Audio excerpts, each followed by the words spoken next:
Dua video ini sama-sama diambil menggunakan kamera HP ku ya, Realme XT. Tapi yang satunya diambil menggunakan aplikasi MC Pro 24 fps. Lebih bagus kan? Itu karena videonya diambil dalam format log ya. Di video ini kita akan belajar cara menggunakan MC Pro 24 fps. Ini adalah aplikasi yang memungkinkan kita buat merekam video log menggunakan HP Android ya guys. Kamu bisa cari aplikasi MC Pro 24 fps ini di Google Play Store ya. Kalau sudah, kalian bisa install dan buka. Nah, tampilannya akan seperti ini ya guys.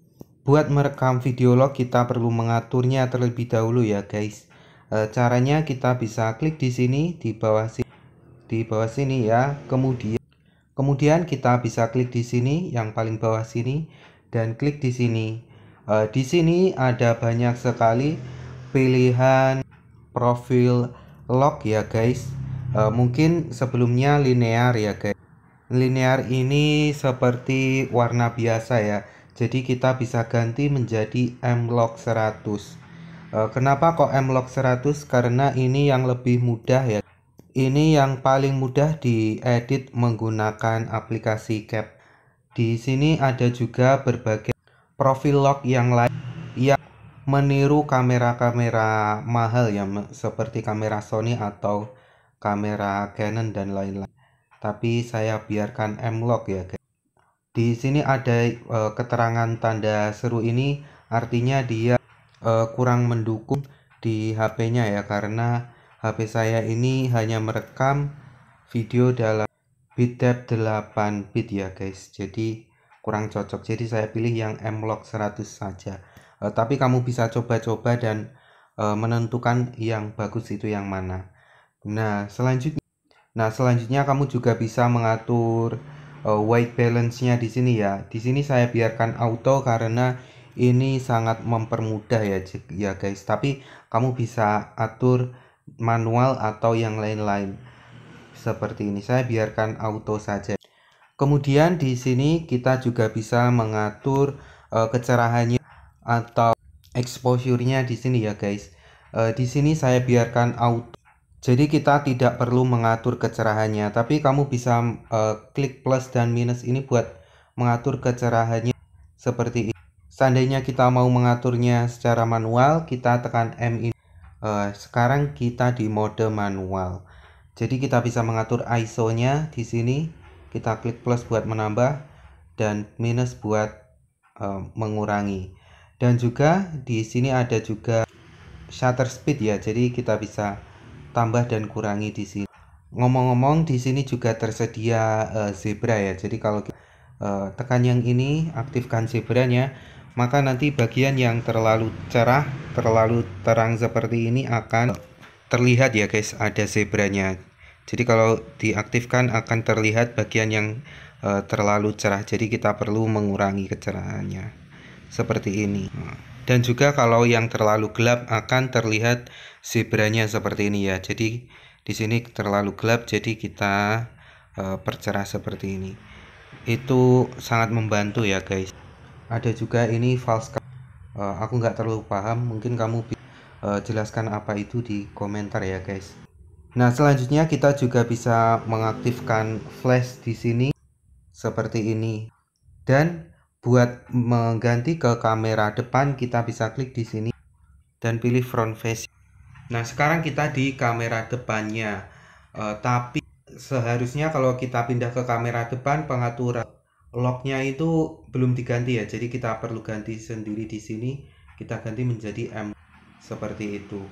Dan white balance-nya aku ganti menjadi auto seperti ini ya guys. Aku kembali kamera belakang karena aku malu kelihatan wajahnya ya. Nah, seperti ini. Kita sudah kembali ke kamera belakang. Langkah selanjutnya adalah kita bisa mengatur format videonya ya. Jadi kita bisa klik di sini dan di sini kita bisa mengatur resolusinya ya guys. Klik di sini dan kita pilih yang directly, bukan yang GPU. Karena menurutku yang GPU ini terlalu terbatas ya guys, pilihan resolusinya dan juga FPS-nya. Jadi aku pilih yang directly dan pilih 24 fps. Sebenarnya kebanyakan video yang diambil di YouTube atau diupload di YouTube itu 30 fps ya, tapi 24 fps ini adalah frame buat film layar lebar ya. Jadi hampir semua film layar lebar itu ditampilkan dalam 24 fps. Nah, sayangnya di sini tidak ada pilihan 60 fps ya. Mungkin HP ku doang sih. Mungkin kalau HP yang lebih mahal ada pilihan 60 fps. Aku belum coba di HP mahal karena aku belum punya ya guys. Dan kita bisa scroll ke bawah dan cari resolusi yang mau kita gunakan. Di sini ada resolusi yang tinggi dan resolusi yang rendah. Biasanya resolusi yang standar itu Full HD ya, 1080. Jadi kita pilih yang 1920 kali 1080. Tapi aku lebih suka merekam dengan aspek rasio 4:3 ya guys. Karena kalau kalian perhatikan di sini terlalu sempit ya, bagian atas dan bawahnya itu enggak terlalu kepotong atau tercrop. Jadi kalau kita pilih yang 4:3, bagian atas dan bawahnya ini juga ikut terekam seperti itu ya guys. Tapi nggak apa-apa sih, ini 1920 kali 1080 ini juga sudah tinggi ya resolusi. Tapi kalau kita mau rekam yang lebih tinggi juga tidak apa. Selanjutnya kita bisa ganti kodeknya ya guys, dari H264 menjadi H265. Nah, selanjutnya kalau seandainya di HP-mu ada pilihan bit, kamu ganti dari 8 bit menjadi 10 bit ya guys. Karena bit depth 10 bit itu menangkap lebih banyak warna ya. Tapi karena HP ku ini HP yang murah, nggak bisa merekam 10 bit, aku biarkan. Di sini nggak ada pilihannya ya guys. Jadi aku biarkan saja. Bitrate ini adalah kecepatan merekamnya ya guys. Jadi semakin tinggi angkanya maka semakin bagus kualitasnya. Saya biarkan 100 Mbps. Tapi ingat kalau 100 Mbps ini cukup tinggi ya. Jadi ukuran filenya nanti akan tinggi sekali. Kalau saya naikin jadi merah karena agak berat ya guys. Jadi saya biarkan 100 atau 75 ya. Kita scroll ke bawah dan kita pastikan color range-nya ini full. Kemudian kita scroll lagi. Nah, di sini noise reduction-nya saya matikan ya, saya biarkan off karena kalau kita aktifkan maka nanti noise-nya memang berkurang tapi detailnya juga akan berkurang ya. Jadi saya biarkan off saja. Kalau on ini terlalu terlihat seperti diambil menggunakan kamera HP ya. Jadi saya biarkan. Yang ini saya biarkan fast dan ini juga fast. Sharpness-nya juga saya biarkan off karena nanti kalau kita aktifkan ada pertajaman ya guys, penambahan ketajaman dan itu terlihat jelek. Sebenarnya kita bisa menambahkan ketajaman di video editor seperti CapCut ya, jadi saya biarkan off saja. Kemudian vignette correction-nya saya juga biarkan off dan stabilization-nya saya pilih digital. Sebenarnya kamu bisa coba-coba off apa digital, mungkin ada pilihan lain kalau menggunakan HP yang lebih mahal ya, tapi saya biarkan digital saja.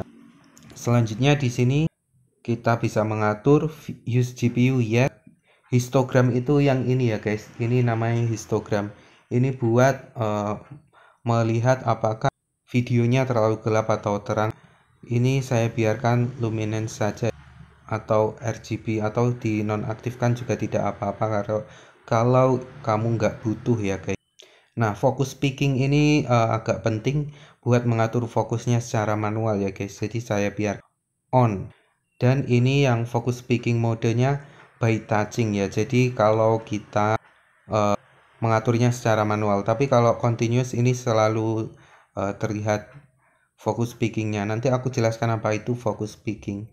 Dan selanjutnya grid ini buat garis-garis ini buat mengatur komposisi ya. Jadi aku biasanya menggunakan yang apa tiga kali tiga ini buat rule of third ya guys. Ngomong-ngomong